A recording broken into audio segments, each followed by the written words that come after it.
Back home now, and federal MPs from both sides of politics have condemned the University of New South Wales for deleting social media posts which were critical of China's human rights record. The university's defended the move, saying the views from an academic were being misconstrued to represent the university.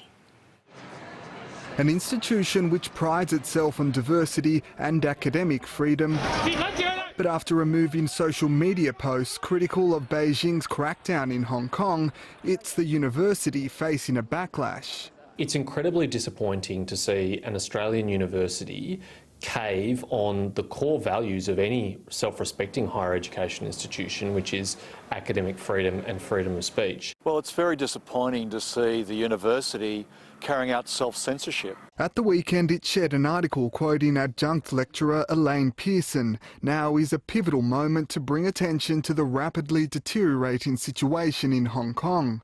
But the tweets were removed hours later after criticism from some pro-China students. Chinese state media weighed in too. Students are still furious and demand an apology. Ms Pearson, who's also the Australian director at Human Rights Watch, says she's seeking clarification.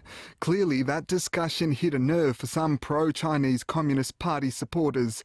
Safeguarding the human rights of Hong Kong people is not something that should be controversial. The university declined an interview, but a spokesperson told SBS World News the posts were removed because they were not in line with our policies and the views of an academic were being misconstrued as representing the university. UNSW also says freedom of speech is one of its highest priorities. The Federal Education Minister Dan Tehan this afternoon releasing a statement saying universities are institutions that should protect it. Foreign students account for about a quarter of Australia's university enrolments. Almost 40% of those are from China. Many Australian universities, unfortunately, clearly have a compromised relationship with the Chinese Communist Party because of their dependence on international student income. Universities Australia declined to comment. Pablo Vinales, SBS World News.